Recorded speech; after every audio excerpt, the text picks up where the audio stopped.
saya sendiri melihat bahwa pihak Belanda sudah melakukan dalam tanda kutip pengkhianatan terhadap ciri khas mereka, identitas mereka selama ini.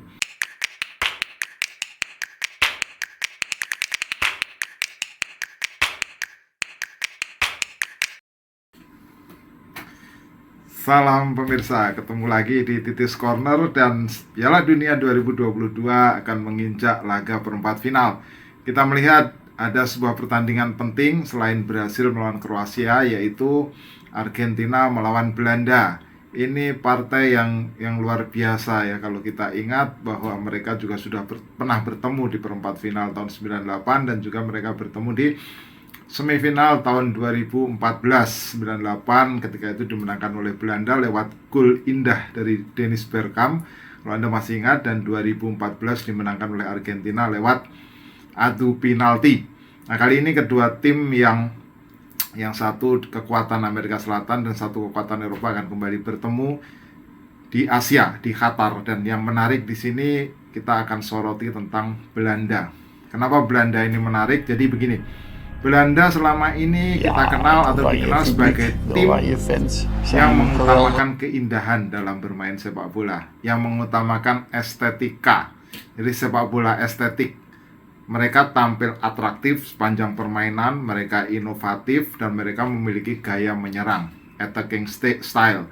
Nah, kita melihat di sini tidak lepas dari seorang sosok yang bernama Rinus Michels, seorang pelatih legendaris yang membawa Belanda menjadi juara Piala Eropa tahun 88. Dan itu adalah satu-satunya gelar penting yang pernah dimiliki oleh Belanda, meskipun mereka sudah pernah tampil di 3 final Piala Dunia, 74, 78, dan 2010. Tapi satu-satunya gelar yang diraih oleh Belanda adalah gelar yang didapatkan tahun 88. Ketika itu Michels punya pemain-pemain seperti Ronald Koeman, Hans van Breukelen, Ruud Gullit, Frank Rijkaard. Kita melihat juga Barry van Aerle, Marco van Basten. Ini pemain-pemain yang ketika itu mendarahi skuad Belanda. Nah, mereka dikenal sebagai sebuah tim yang cantik. Jadi mereka lebih mengutamakan kecantikan. Jadi puritan. Jadi sepak bola Belanda adalah sepak bola yang punya identitas. Nah, biasanya pola yang mereka gunakan adalah 4-3-3, kemudian berbasis penguasaan bola, dan dari penguasaan bola itulah kemudian akan tercipta sebuah peluang. Tapi kita melihat tahun ini Belanda mendapati apa yang disebut atau saya istilahkan sebagai sebuah pengkhianatan terhadap gaya mereka. Gaya sesungguhnya dari Belanda ya. Kita kenal Louis van Gaal ini sebenarnya dia adalah murid dari Rinus Michels. Selain juga Johan Cruyff itu adalah murid sejati dari Rinus Michels, pelatih terbaik abad ini ya, salah satu pelatih yang mendapatkan predikat sebagai pelatih terbaik abad ini. Dan Van Gaal ini salah satu muridnya, selain juga Johan Cruyff. Dan itulah mereka yang menularkan pola atau sistem bermain itu ke klub, ke Barcelona misalnya, di mana Van Gaal ini pernah di Barcelona dalam 2 kurun ya, ke Ajax juga pernah, kemudian AZ Alkmaar juga pernah, Bayern Munchen juga pernah, dan juga Manchester United. Dan setelah 5 tahun absen, dia kembali dipercaya untuk melatih tim nasional Belanda di Piala Dunia 2022. Nah, dalam usia 71, ini adalah kesempatan terakhir bagi Van Gaal. Meskipun sebenarnya istrinya waktu itu tidak menyarankan bagi Van Gaal yang juga bertarung melawan kanker ya, untuk mengambil pekerjaan sebagai pelatih tim nasional Belanda, tapi tetap diambil ya. Barangkali bagi Van Gaal ini adalah kesempatan terakhir bagi dia untuk bisa meraih gelar juara dunia. Dan apa yang ditunjukkan dari situasi itu oleh Van Gaal adalah Belanda yang berbeda stylenya dari yang biasanya. Kita melihat di sini di 2022 ini Belanda seperti kehilangan apa yang disebut dengan estetika sepak bola itu tadi. Jadi mereka seperti mengorbankan kecantikan demi hasil. Jadi mereka bukan lagi Belanda puritan, tapi Belanda yang pragmatis. Jadi ini mirip seperti apa yang terjadi pada tahun 2010 ketika itu mereka masih dilatih oleh Bert van Marwijk, tapi mereka bisa menembus final melawan Spanyol ketika itu. Tapi Spanyol ada pada situasi terbaik mereka, ada pada kurun terbaik setelah juara Euro 2008, 2010, Kemudian 2012 Euro juga Spanyol menjadi juara. Nah, Belanda ketika itu kalah di final dalam sebuah pertandingan yang mereka sempat punya satu peluang lewat Robben, tapi diakhiri oleh Iniesta. Jadi itu sebuah kekalahan yang menyakitkan. Nah, kita melihat bahwa Belanda melupakan apa itu sepak bola estetik gitu tadi. Jadi identitas mereka sudah mereka korbankan. Nah, hasilnya apa? Dari sisi hasil itu malah lebih kelihatan gitu. Jadi dari sisi gaya tidak tampak Belanda yang biasanya yang mengutamakan penguasaan bola, yang atraktif, yang cantik, tetapi malah lebih kelihatan dari sisi hasil. Dan kita melihat di putaran grup misalnya mereka dapat poin paling banyak meskipun sempat ditahan imbang oleh Ekuador. Jadi di 16 besar juga mereka menang melawan Amerika Serikat.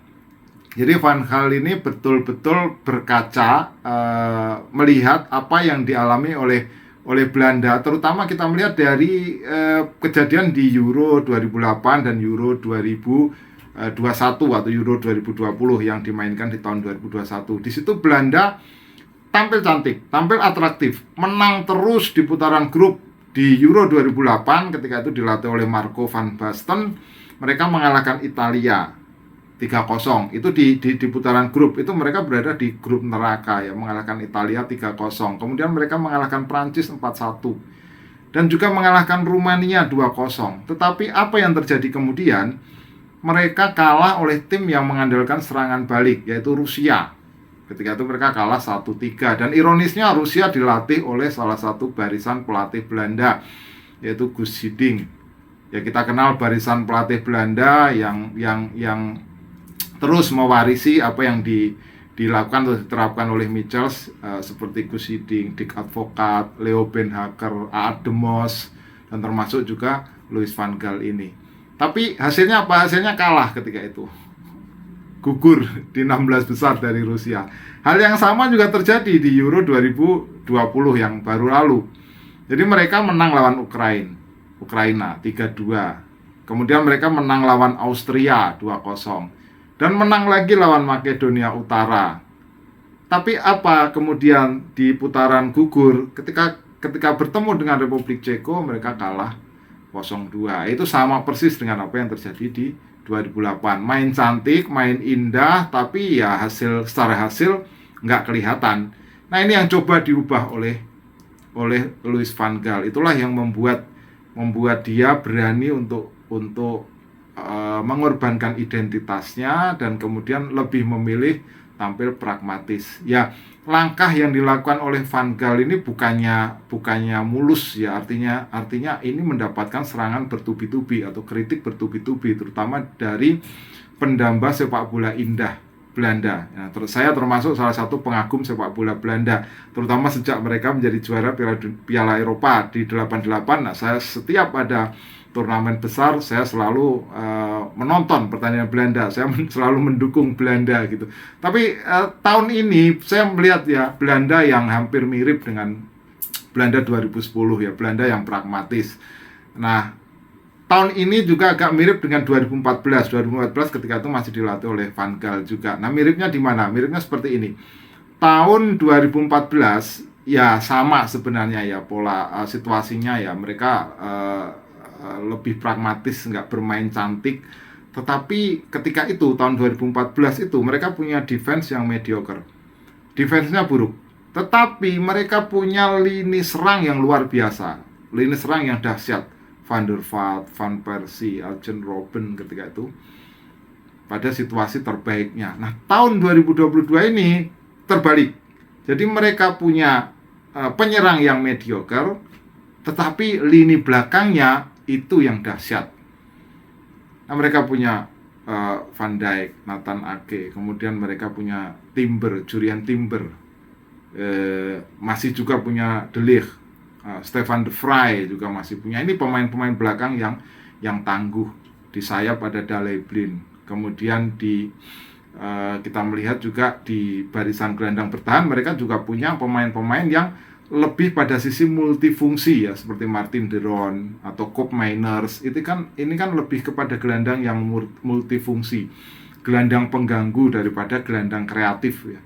Gelandang kreatif ada sebenarnya punya Van Gaal. Di situ ada Noah Lang, ada Xavi Simons gitu. Tapi yang lebih ditunjukkan itu adalah gelandang-gelandang yang multifungsi, yaitu Berghuis, kemudian Koopmeiners, kemudian ada juga Martin de Roon.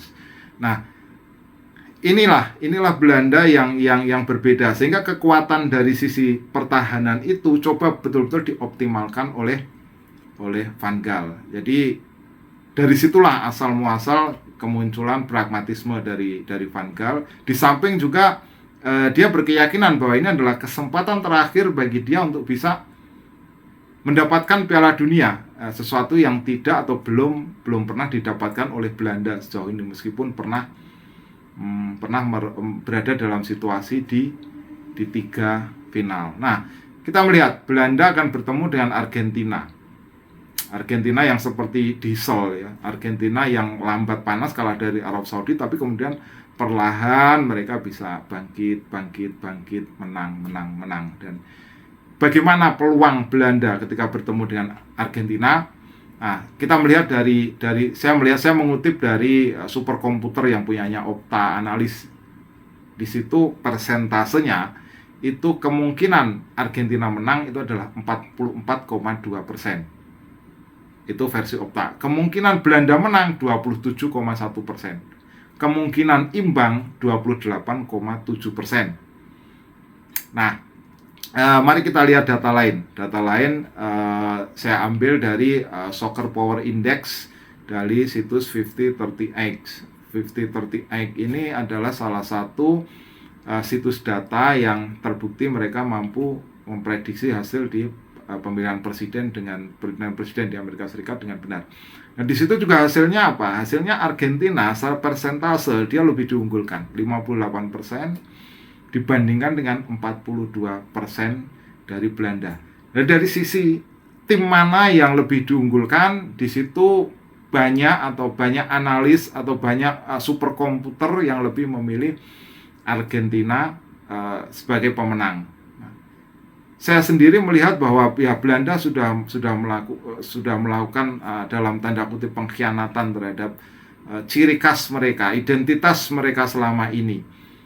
Saya sendiri sebagai penyuka Belanda ya, terus terang kalau melihat gaya main Belanda agak beda dengan biasanya, yang cantik, yang indah seperti itu. Nah, kira-kira akan seperti apa hasilnya? Saya prediksi memiliki kemiripan dengan super komputer yang banyak mengunggulkan Argentina.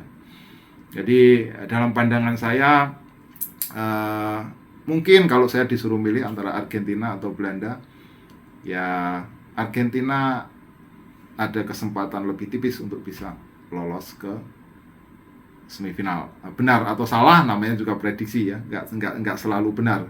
Ada kalanya prediksi itu adalah salah. Tapi kita akan melihat nanti di lapangan akan seperti apa. Apakah pengkhianatan Belanda ini akan bisa mampu mengatasi revival dari Argentina. Nah, kita lihat semuanya nanti di pertandingan perempat final yang saya yakin pertandingan itu secara taktik, secara teknik itu akan sangat menarik.